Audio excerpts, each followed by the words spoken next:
જય માતાજી મિત્રો, આપણે આવી ગયા છીએ પવાભાના ઘરની મુલાકાત લેવા. તો ચાલો જઈએ. આપણે આવી ગયા છીએ પવાભાના ઘરમાં. તો ચાલો આપણે ઘરનું બાથરૂમ જોઈએ. ચાલો તો અહીં આવી જઈએ. અહીં બાથટબનો એરિયા બનાવવાનો છે, સંડાસનું ખોખરું મૂકવાનું છે અને એક અહીંયા થોડીક જગ્યા છે. આ બાથરૂમનો પાછળનો ભાગ છે અને આ ડ્રેસ એરિયા છે. આ નીચેના ફ્લોર બેડરૂમ, ત્યારબાદ ઉપર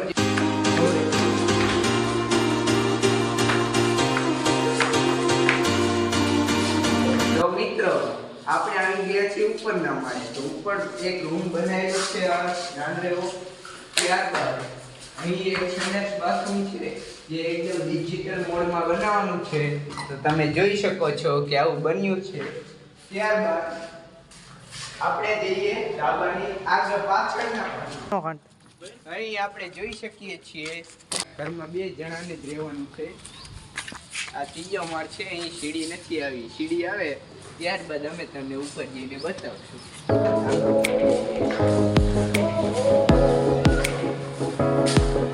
આ છે ઘરનું આગળનો ધાબો.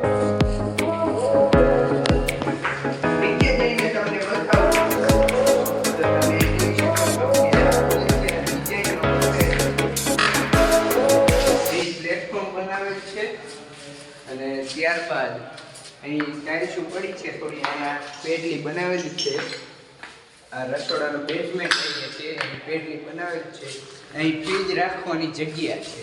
તો ચાલો તમને બહાર જઈને બતાવીએ. મિત્રો અહીંયા આજે થોડુંક સરખું લેવલિંગ કર્યું છે. કાલથી અહીંયા ટાઇલ્સ ચોળવાનું કામ શરૂ થઈ ગયા છે. તો તમે જોઈ શકો છો કે અહીંયા કચરો બધો ભેગો કર્યો